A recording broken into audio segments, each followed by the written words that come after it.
Hey, cool. Hi. Hello everyone. Well, welcome back. Today is Thursday, almost to the weekend.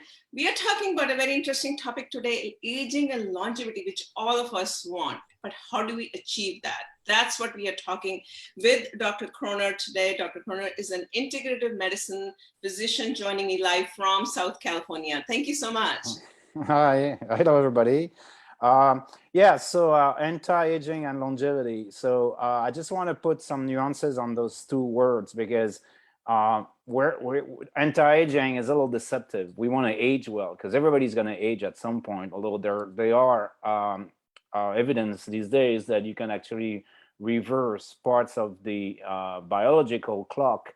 We can achieve longevity and age well. The idea is to age well. So we want to increase not just the lifespan, which is the length you'll be living, length of time you'll be living, but we want to increase the health span. And there's been a lot of advances in modern research recently from the more biochemical standpoint of medicine.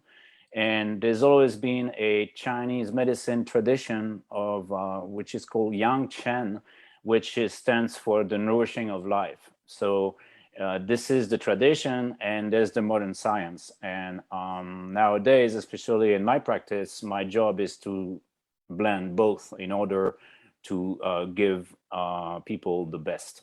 And usually it goes along different modules, because what we find is that actually every organ system, so whether it's the skin, the cardiovascular system, the GI tract, and the brain, and so forth, they pretty much all age at different paces. So some of them age faster than others.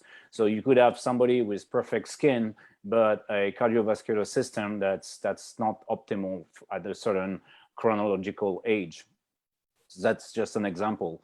So when we work on aging well strategies or the nourishing of life, we need to always take that in consideration. So usually when I offer a program to my clients or patients for aging well, I'll break it down in about 8 modules. And they are brain, the body, the sleep, the nutrition, the social life and relationships, and so forth. So there's different approaches. My favorite is behavioral. The behavior of individuals is pretty much, and their lifestyle is pretty much going to determine how long and how well they're going to live. So if you're partying all night and using things that we won't mention, you're basically cutting years of your life, or you're giving yourself years that might not be as healthy as possible.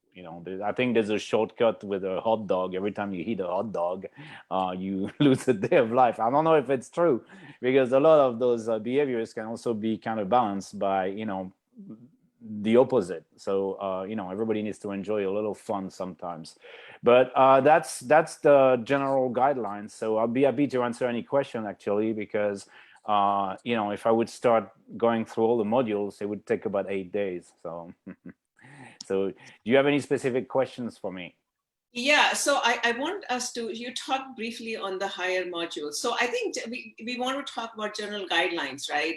For Uh-huh. example, what are the tools that we should use? Because as an end consumer like myself, I know sleep on a high level. I need to eat well. I need to do this. I need to do exercise. I mean, we all know that. But how do we, like, maybe from a Chinese medicine perspective, it has a very interesting theory for eating warm foods, or doing your constitution. So do you want to talk a little bit more in depth about Right. aging, longevity? Because I think that would be a little bit more Yeah, helpful. and I'll take the example of, for instance, nutrition. Nutrition is, we all know it's extremely important, but it works in conjunction with sleep and exercise. So there's, like, for aging well, before we start employing the strategies of supplementation, like, for instance, NMN, NR, NAD plus, and resveratrol, and all the supplements we can use to slow down the epigenetic aging. this is useless. They will be putting a band-aid on a wound if there's no foundation, and what I call kind of like the pillars of wellness, which is sleep, mental health or mindfulness, spirituality, and nutrition and exercise. So as far as nutrition goes, there's different approaches. Some people like to actually tailor their nutrition according to the blood tests they do and their DNA and their ancestry. So there's different strategies there. What Chinese medicine will tell you is that balance is everything. So in Chinese medicine, we tend to not recommend cold foods, not too many raw foods, especially if you're living in a cold environment. And we tend to avoid excess. So that will tend to make food a little bland, because you're going to cut out a lot of dairy, cheese, spices. So, but that's the idea, is that you don't want to overtax the body, so the body stays healthy for longer. And you don't want to start creating pathogens through improper nutrition. And that's where the Chinese medicine standpoint becomes very valuable, is because for instance, if you eat too much ice cream or cheese or dairy, you're going to create what we call damp in your body. And I believe Ayurvedic medicine has the same kind of approach.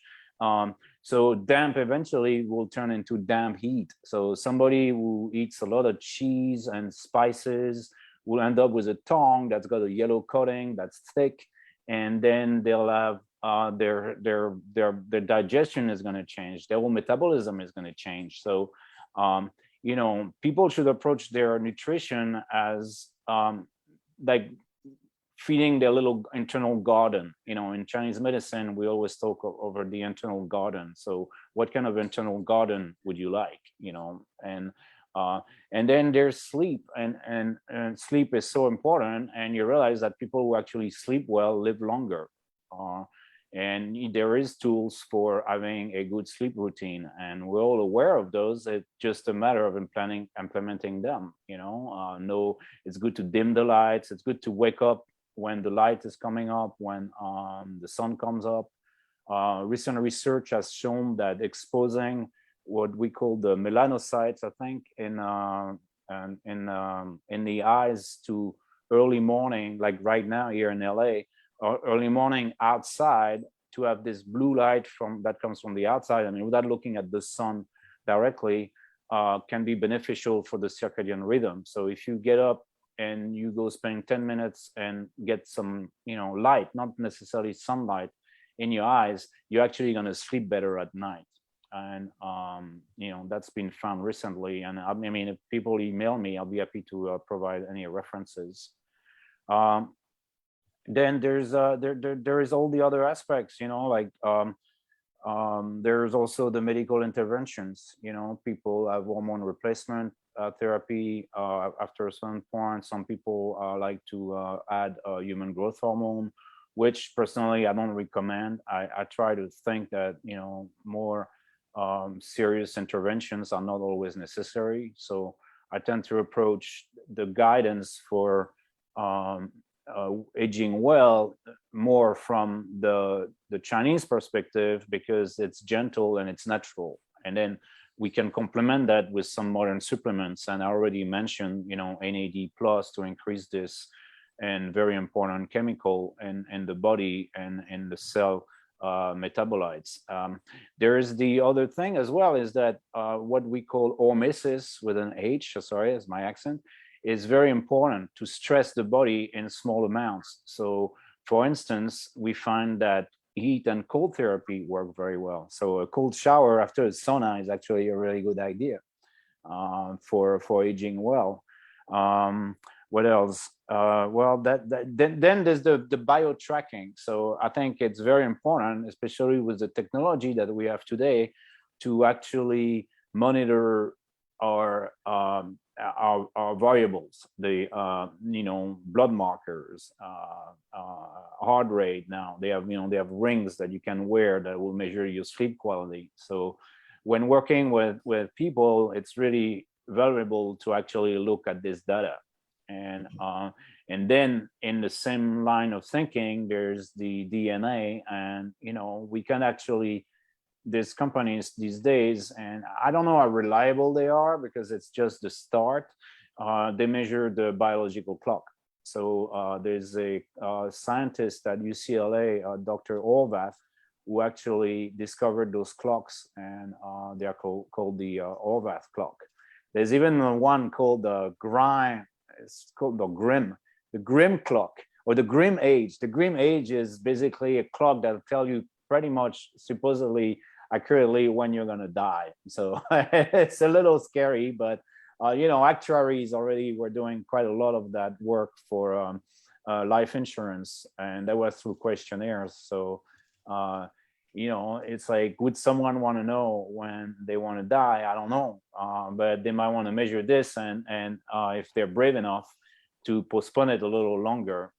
There was another clock also, I think, that I heard was age to cancer. Everyone gets cancer at some point, so they were able to measure the time at which cancer would occur. And I mean, cancer is a big word. There's over 100 types of cancer, so those clocks might give you an idea, but they might not be the definitive truth. We should always take all those values with a grain of salt. And that's why I favor very often traditional medicine, is because we don't have to rely on data like that. We rely on principles that have been true for thousands of years, and it still works. There's a great book that maybe people are interested in reading. It's Yang Shen. It's by Peter Deadman, who is one of the biggest authors in Chinese medicine. He wrote, a pretty definitive book about the acupuncture and acupuncture points, and he's highly respected. And it's called The Nourishing of Life, and it's an interesting book. There's a lot of interesting information that you shared. I don't know. I didn't prepare much. I have some notes that go toward some small book that I'm writing about it. But it's what we should know is that it's personal. There is no one protocol that applies to everybody. The real medicine and integrative medicine in particular is personal. So it's always custom made for every individual, and we can't push everybody through a factory line and have them all come out the same. This type of medicine I work more like a consultant, a longevity consultant, than a physician that says, okay, well, you take this. It's not mechanical like that. We really have to be paying attention to everybody in particular, because everybody really is different. Every individual is unique, and that's what makes the world a beautiful place. I think that's great. I love the way you said that there is some kind of a clocks that tell you when you're going to die. Actually, I think a lot of us would want to know that, because we can plan our life. Yeah. From a financial point of view and health point of view, but that's right. Right, because I always joke about, hey, if people know when they're going to die, then we want to spend all your money. Okay, now I know it's true, but death is a very sensitive topic in a lot of societies, and I've through my work and personal experiences, I've had to deal with a lot of dying individuals, and it is a part of the journey that is very it provokes fear. It takes a whole education to work with death, including our own mortality. There's actually a good meditation for that. It's just to sit, close your eyes, and imagine your body just decomposing, and the flesh turning into nothing, and then the bones turning into dust, because eventually that's what happens to all of us. I had a spiritual teacher who was always saying that no one gets out of here alive. So, and it's true. However, on the more positive side, we can really improve our health span and age gracefully. And I know very good examples of people who don't look their age because they knew how to take care of themselves, they knew how to get the care they needed when they needed it, and also who keep a very good mental attitude toward life. I think that's actually the source of good life. Is it's good thinking, good thoughts, good positive outlook, which is tough. It's easy to say, it's harder to do, but it is where there is a way of thinking in Chinese medicine where we think that every sort of illness comes from emotion patterns that are unhealthy, and whether it's worry or anger or sadness or fear, or too much joy is also a pathogen. So an example of too much joy would be excess. I'll be going to Vegas, and I mean, I don't judge anyone going to Vegas. I think it's quite an interesting place, but I'm just taking it as an example that it's like burning the candle by both hands. So that's excessive joy. So or excessive sadness and grief, which we know can lead to actually disease. So that's probably the first step, is to have a healthy mind and spirit. Beautiful. Any questions for you? Please, you can unmute yourself and ask a question, or put it Should in I the mute chat. myself? Oh, no, I'm not muted. I'll mute myself. I'm talking to Penelope. Oh, hi, can you hear me? Yeah. Yes. Hi, Okay. Penelope. So I'm always fascinated by you. You're just your input is just so valuable to me. I try to remember when I walk out of your office, like, how can I retain this information and use it? And I've been really doing well at it. You're too kind. You're too kind. No, you're just you're fascinating. Thank you. So I'm so part of that's very little group, but I'm just fascinated to hear anything that you have to say about longevity. Thanks so much. Well, always take it with a grain of salt. Well, I do, and I try to implement it, on a reasonable basis. I don't try to get excessive about it. Like I have to eat, 4 bags of popcorn today, and then I have to go for a 5-mile hike. So I try to be moderate and be intelligent and be reasonable, but whatever comes out of your mouth, I'm just fascinated by.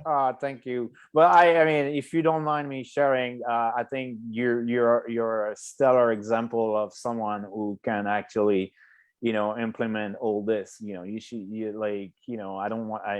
don't know how much I can share, but it's you're really a excellent example, and you hear it from me all the time that if everyone would do what you do, there would be very, very, very, graceful and beautiful aging on this planet.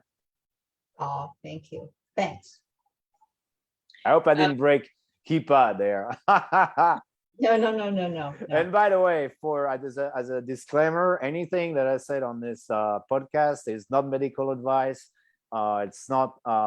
It's a little disclaimer that you should always implement protocols and work with a healthcare provider. Me, for instance. Right. I'm doing it. I think for the rest of the world. We always supposed to say those things.